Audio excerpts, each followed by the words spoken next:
Hello students, ये आपकी online class है साइंस की। और पिछले लेक्चर पे हमने चैप्टर 1 रिवाइज किया था। आज हम चैप्टर 2 का रिवीजन स्टार्ट करेंगे, जो कि है माइक्रो ऑर्गेनिजम्स यानी कि सूक्ष्म जीव। इस चैप्टर में हम पढ़ेंगे कि कितने तरीके के माइक्रो ऑर्गेनिजम्स होते हैं, क्या कंडीशंस हैं उनके ग्रोथ के लिए, और उपयोगी सूक्ष्म जीव कौन से हैं, या फिर ऐसे जो हमें नुकसान पहुंचा सकते हैं, ऐसे कौन से सूक्ष्म जीव हैं। तो चैप्टर स्टार्ट करते हैं। सबसे पहला क्वेश्चन आता है कि माइक्रो ऑर्गेनिजम्स होते क्या हैं। हमने अपने आसपास की जगह पे काफ़ी सारे लिविंग थिंग्स देखे हुए हैं, जैसे कि प्लांट्स हैं या फिर एनिमल्स हैं। लेकिन कुछ ऐसे क्रीचर्स भी होते हैं जिनको कि हम नेकेड आइज से नहीं देख सकते। इनकी साइज जो है वो बहुत छोटी होती है, इतनी छोटी कि इनको देखने के लिए हमें माइक्रोस्कोप की ज़रूरत पड़ती है। तो ऐसे ऑर्गेनिजम्स जिनको देखने के लिए हमें माइक्रोस्कोप की ज़रूरत पड़ती है और जिनकी साइज बहुत ही छोटी होती है, उनको हम सूक्ष्म जीव या फिर माइक्रो ऑर्गेनिजम्स कहते हैं। माइक्रो का मतलब सूक्ष्म और ऑर्गेनिजम्स मतलब जीव।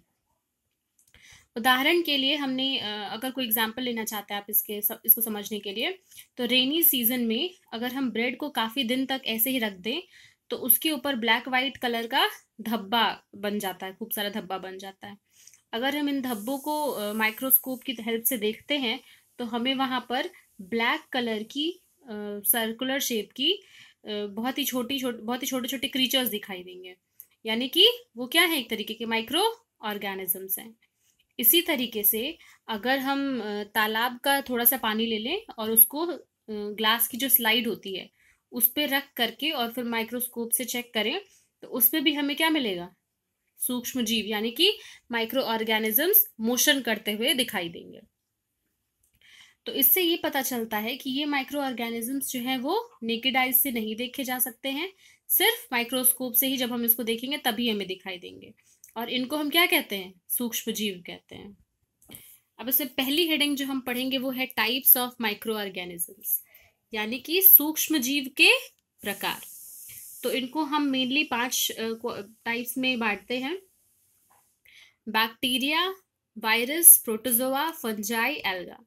कई बुक्स में आपको वायरस इस कैटेगरी में नहीं मिलेगा, जैसे एनसीईआरटी में आपको वायरस नहीं मिलेगा इस कैटेगरी में, वो अलग से पढ़ाया जाता है। लेकिन हम ये सारे टॉपिक्स, ये सारे जो पॉइंट्स हैं वो टाइप्स ऑफ माइक्रो ऑर्गेनिजम्स में ही पढ़ेंगे। तो सबसे पहला है बैक्टीरिया। ये जो है प्लूरल फॉर्म है, इसका सिंगुलर होता है बैक्टीरियम और इसको हिंदी में जीवाणु कहते हैं। हमें अपने आसपास के इन्वायरमेंट में काफ़ी सारे बैक्टीरियाज दिख सकते हैं, मतलब अगर हम माइक्रोस्कोप से देखें तो काफ़ी जगह प्रेजेंट होते हैं। ये बैक्टीरियाज जो होते हैं वो बहुत अलग अलग तरीके के शेप्स के होते हैं, उनका बहुत सारा शेप होता है। जैसे कि कुछ जो है वो स्फेरिकल होते हैं, बॉल की शेप के, और उनको हम कोकाई कहते हैं। कुछ ऐसे होते हैं जो स्पाइरल होते हैं, जैसे कि जो पहले के टाइम पे जो टेलीफोन होता था उसका जो वायर होता था, तो स्पाइरल शेप के कुछ बैक्टीरियाज होते हैं जिनको हम स्पाइरेला कहते हैं। कुछ रॉड शेप्ड होते हैं जिनको हम बैसिली कहते हैं। अगर बैक्टीरिया का एग्जाम्पल लें तो स्ट्रेप्टोकोकस और लैक्टोबैसिलस, ये दोनों बैक्टीरिया के एग्जाम्पल्स। अगला पॉइंट आता है वायरसेस, जिसको हम हिंदी में भी वायरसेस ही कहते हैं, वायरस ही कहते हैं। वायरस हर एक लाइफ फॉर्म को इन्फेक्ट करता है।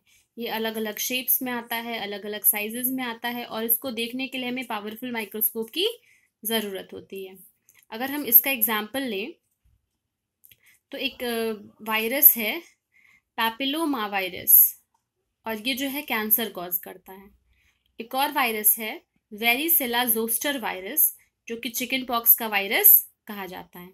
आजकल जिसकी वजह से आपकी ऑनलाइन क्लासेस चल रही हैं वो क्या है, कोरोना वायरस। ये भी एक तरीके का वायरस ही है। फिर अगला जो आता है वो है प्रोटोजोआ। तो प्रोटोजोआ क्या होता है, ये सिंगल सेल्ड ऑर्गेनिज्म होता है, यूनिसेल्युलर यानी कि एक कोशिकीय होता है। और ये हमें कहाँ मिलता है, मिट्टी में या फिर एक्वेटिक इन्वायरमेंट में, जहाँ पे क्या हो, मॉइस्चर प्रेजेंट हो। प्रोटोजोआ का एग्जाम्पल है अमीबा और यूग्लिना। फिर आता है फंजाई। फंजाई को हिंदी में हम कवक कहते हैं। फंजाई जो है ये प्लांट लाइक ऑर्गेनिजम्स होते हैं जिनके पास क्लोरोफिल नहीं होता है। फंजाई का एग्जाम्पल है मशरूम और ईस्ट। और इसमें जो आखिरी है वो है एल्गा, जिसको कि हम हिंदी में शैवाल कहते हैं। एल्गा जो है वो सिंगल सेल्ड भी हो सकता है, मल्टी सेलुलर भी हो सकता है, यानी कि एक कोशिकीय या बहुकोशिकीय भी हो सकता है। इसका स्ट्रक्चर जो है वो सिंपल प्लांट लाइक स्ट्रक्चर होता है, मोस्टली वाटर बॉडीज में या फिर रॉक्स में या फिर स्नो के पास पाया जाता है। और इसका एग्जाम्पल है स्पाइरोगाइरा या फिर क्लोरेला। आप एग्जाम्पल देख सकते हैं, बैक्टीरिया का एग्जाम्पल है स्टेफिलोकोकस और बैसिलस, दो एग्जाम्पल दिए हुए हैं। वायरसेस के एग्जाम्पल हैं इबोला वायरस, यहाँ जो रेड कलर का जो दिख रहा है वो है इबोला वायरस, यहाँ कोरोना वायरस का एग्जाम्पल दिया गया है।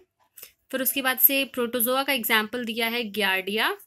फिर फंजाई का एग्जाम्पल है पेनिसिलियम, और फिर एल्गा का है स्पाइरोगाइरा। तो ये सारे क्या हैं? बैक्टीरियाज, वायरसेस, प्रोटोजोआ, फंजाई और एल्गी के एग्जाम्पल्स। अगला पॉइंट जो हम पढ़ेंगे वो है कि वेयर आर दे फाउंड, यानी कि सूक्ष्म जीव कहाँ मिलते हैं। तो ये जो माइक्रो ऑर्गेनिजम्स हैं ये लगभग हर तरीके के इन्वायरमेंट में प्रेजेंट होते हैं और साथ ही साथ ये ह्यूमन बींग्स के अंदर भी प्रेजेंट होते हैं। अगर हम एक फैक्ट की बात करें तो अगर हम 1 ग्राम सॉइल लेते हैं तो उसमें लगभग 100 मिलियन से 1000 मिलियन बैक्टीरियाज होंगे। जो हम सांस लेते हैं जिस हवा का, या जो कपड़े पहनते हैं, जो हमारी स्किन है, फिंगर नेल्स है, और इवन हमारे शरीर के अंदर भी क्या होते हैं? माइक्रो ऑर्गेनिजम्स प्रेजेंट होते हैं। थर्ड टॉपिक जो हम पढ़ेंगे वो है कंडीशंस फॉर ग्रोथ, यानी कि क्या कंडीशंस है जिसकी जो कि ज़रूरी है माइक्रो ऑर्गेनिजम्स की ग्रोथ के लिए। इसमें सबसे पहला पॉइंट हम पढ़ेंगे ऑक्सीजन। तो बहुत सारे ऐसे माइक्रो ऑर्गेनिजम्स होते हैं जिनको कि ऑक्सीजन की ज़रूरत होती है रेस्पिरेशन करने के लिए, यानी कि वो एरोबिक रेस्पिरेशन करते हैं।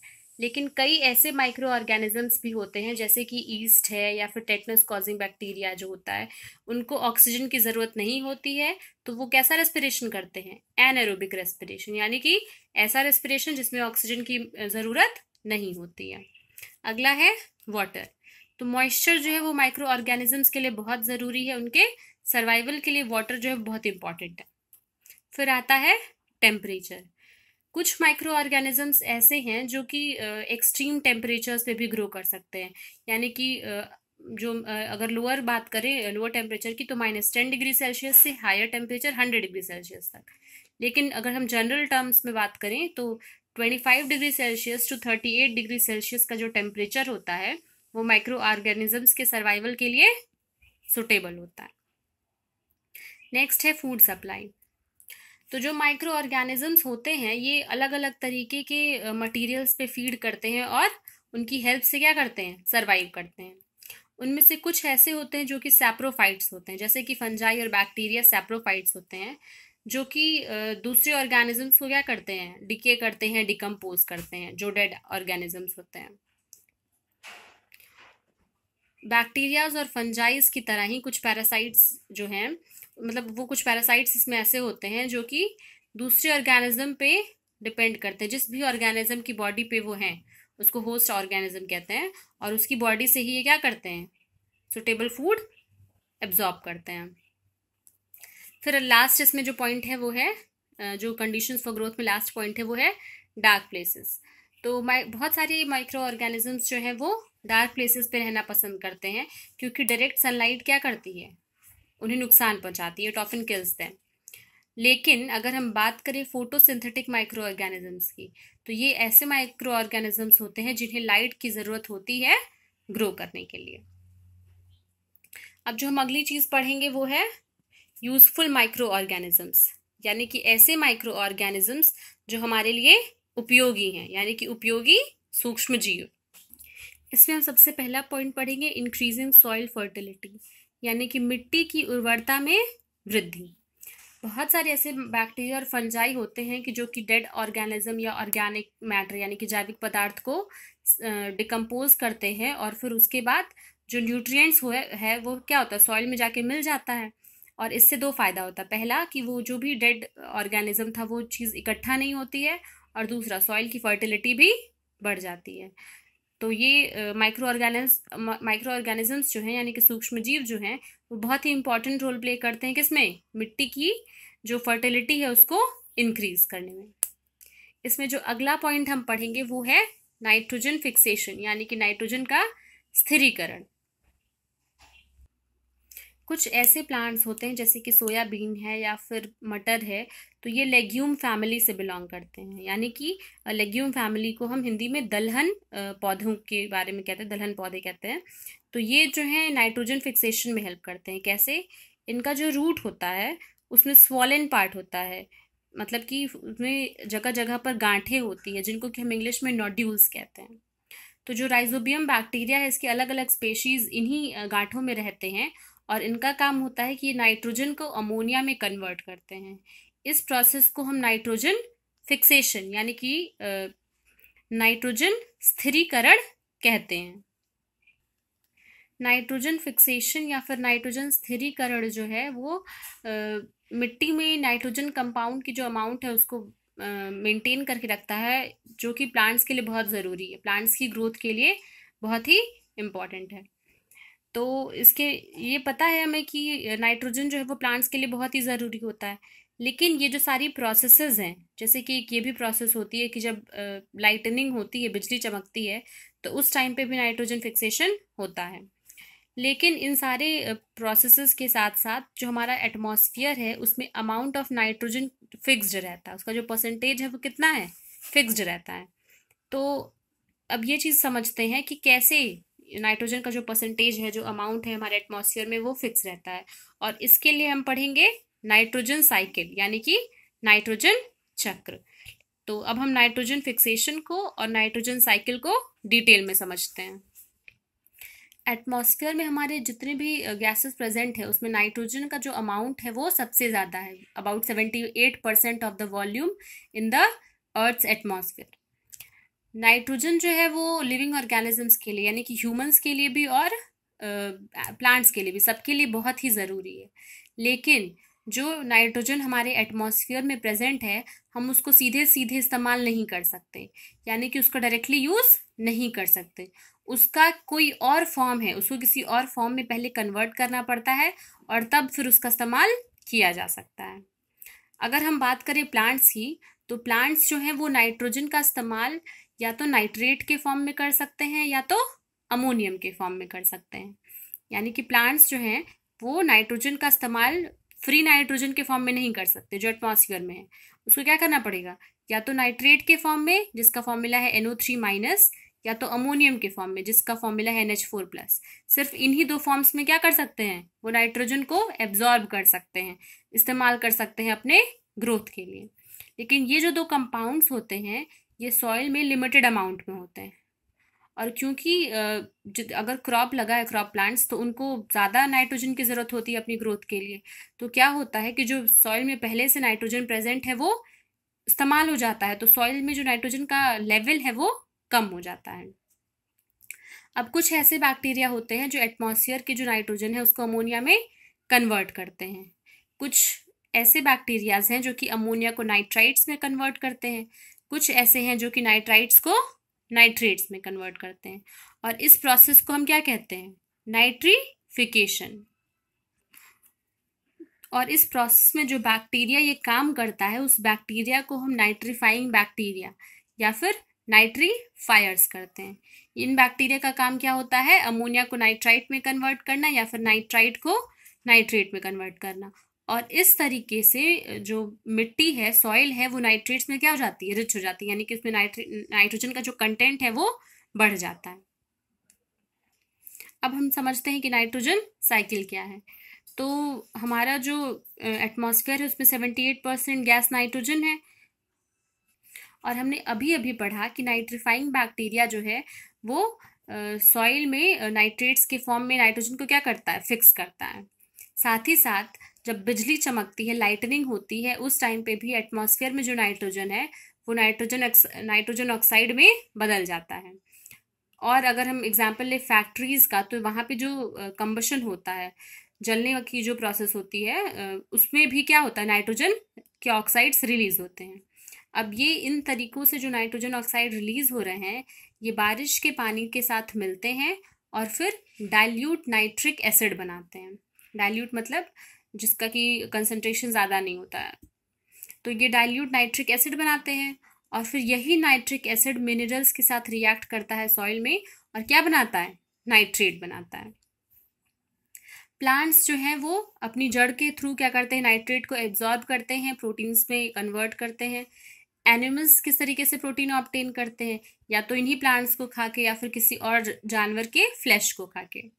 फिर जब धीरे धीरे क्या होता है, टाइम बीतता है और प्लांट्स और एनिमल्स फाइनली उनकी डेथ हो जाती है, वो मर जाते हैं, तो उस टाइम पे माइक्रो ऑर्गेनिजम्स इन पे एक्ट करते हैं और इसको डिकम्पोज करते हैं और फाइनली क्या रिलीज करते हैं, अमोनिया रिलीज करते हैं, यानी कि नाइट्रोजन का कंपाउंड रिलीज करते हैं। और इस प्रोसेस को हम अमोनिफिकेशन या फिर अमोनीकरण कहते हैं। अमोनिफिकेशन या अमोनीकरण क्या होता है ये, कि जब प्लांट्स और एनिमल्स इवेंचुअली डाई कर जाते हैं, मर जाते हैं, तो उस टाइम पे जो नाइट्रोजन के कंपाउंड हैं या प्रोटीन हैं उनको ब्रेक किया जाता है और फिर अमोनिया रिलीज किया जाता है। कुछ ऐसे बैक्टीरियाज होते हैं जो कि अमोनिया को डायरेक्टली फ्री नाइट्रोजन यानी कि एटमॉस्फेरिक नाइट्रोजन में बदल देते हैं। कुछ ऐसे होते हैं जो कि इसको स्टेप बाय स्टेप करते हैं। और कुछ ऐसे बैक्टीरियाज भी होते हैं जो कि फिक्स्ड नाइट्रोजन जो है, जो सॉइल में प्रेजेंट है, उसको फ्री नाइट्रोजन में बदलते हैं। इनको हम डीनाइट्रीफाइंग बैक्टीरिया कहते हैं। यानी कि ये ऐसे बैक्टीरिया होते हैं जो कि जिनका काम क्या होता है, नाइट्रिफिकेशन का उल्टा होता है। नाइट्रिफिकेशन का ऑपोजिट है डीनाइट्रिफिकेशन। यहाँ क्या था, यहाँ फ्री नाइट्रोजन को सॉइल में फिक्स किया जाता था और यहाँ पर जो सॉइल में नाइट्रोजन है उसको क्या करते हैं, एटमॉस्फेरिक नाइट्रोजन में ब्रेक करते हैं, चेंज करते हैं। तो इस प्रोसेस को क्या कहते हैं, डीनाइट्रिफिकेशन। और जो इसमें बैक्टीरियाज हैं वो डीनाइट्रीफाइंग बैक्टीरियाज।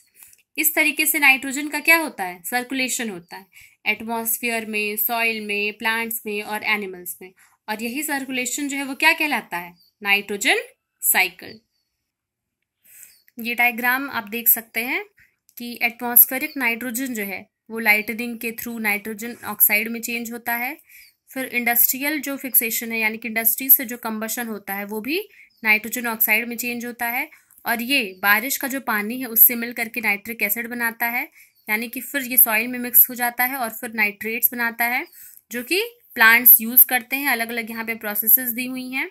यहीं पे नाइट्रिफिकेशन होता है, डीनाइट्रिफिकेशन। जब नाइट्रिफिकेशन होता है तो एटमॉस्फेरिक नाइट्रोजन जो है वो फिक्स्ड नाइट्रोजन में चेंज होता है, और जब डीनाइट्रिफिकेशन होता है तो जो फिक्स्ड नाइट्रोजन है वो एटमॉस्फेरिक नाइट्रोजन में चेंज होता है। और इस सर्कुलेशन को, इस पूरे सर्कुलेशन को हम क्या कहते हैं, नाइट्रोजन साइकिल, यानी कि नाइट्रोजन चक्र कहते हैं। इसमें जो तीसरा पॉइंट हम पढ़ेंगे वो है क्लीनिंग द इन्वायरमेंट, यानी कि हमारा जो इन्वायरमेंट है, हमारे आसपास जो वातावरण है, उसकी सफाई। अक्सर हमने बड़ी मात्रा में मृत जीवों को सड़ते हुए या फिर प्लांट्स को सड़ते हुए या फिर बहुत सारे एनिमल्स जो कि ऐसे मान लीजिए सड़क पर उनकी डेथ हो गई और फिर वो सड़ रहे हैं, तो देखते हैं कि कुछ समय ऐसा आता है फिर उसके बाद वो क्या होता है, गायब हो जाता है, वो हमें नहीं दिखता है।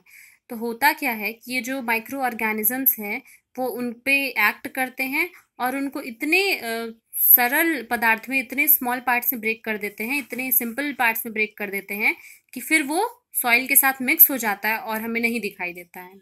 यही जो मैटर है वो वापस से प्लांट्स यूज करके क्या कर सकते हैं, अपनी ग्रोथ में यूज कर सकते हैं इस चीज को। तो इस तरीके से ये जो हानिकारक पदार्थ हैं, ये जो दुर्गंध युक्त पदार्थ हैं, यानी कि इसमें से फाउल स्मेल भी आती है, तो इनका जो ये प्रोसेस है, जिस तरीके से कि इसको क्या किया जाता है, सिंपल पार्ट्स में ब्रेक कर दिया जाता है और फिर उसका इस्तेमाल किया जा सकता है, ये क्या है, क्लीनिंग द इन्वायरमेंट ही तो है। इसी तरीके से क्या होता है, इन्वायरमेंट में जो भी डेड ऑर्गेनिजम्स हैं उनको इसी तरीके से क्या होता है, माइक्रो ऑर्गेनिजम्स उनको डिकम्पोज कर देते हैं और फिर वो किसी भी तरीके का वहाँ पे पोल्यूशन इस तरीके से क्रिएट नहीं होता है। तो ये क्या है, क्लीनिंग द इन्वायरमेंट्स, पर्यावरण का शुद्धिकरण। गांव में क्या होता है कि बायोगैस फर्मेंट्स बनाए जाते हैं। Countries like China and India, यहाँ पे बायोगैस फर्मेंट्स, जिसको कि गोबर गैस प्लांट कहा जाता है, तो इसमें करते क्या है कि एनिमल फेसिस को या फिर लीफी वेस्ट को, इन सारी चीज़ों को इकट्ठा करके बहुत समय तक बंद करके रख दिया जाता है। एनारोबिक कंडीशंस होती हैं, यानी कि एब्सेंस ऑफ ऑक्सीजन, ऑक्सीजन नहीं प्रेजेंट होता है, और ऐसी कंडीशन में बैक्टीरिया उस पर एक्ट करता है, उसको सड़ाता है और मीथेन यानी कि बायोगैस बनाता है, जो कि एक बहुत ही वैल्यूएबल फ्यूल है। इसका इस्तेमाल किया जाता है कुकिंग में, लाइटनिंग में। तो ये क्या है? बायोगैस फर्मेंट्स इसको कहते हैं। तो ये था क्लीनिंग द इन्वायरमेंट। अब अगले टर्न पे हम इसके बाद का टॉपिक पढ़ेंगे जो कि है commercial uses of micro organisms. Till then आपको जो पीडीएफ दिया गया है उसके थ्रू आप चैप्टर को पढ़िए, समझिए, और अगर कोई डाउट है तो आप कमेंट बॉक्स में पूछ सकते हैं। Thank you class.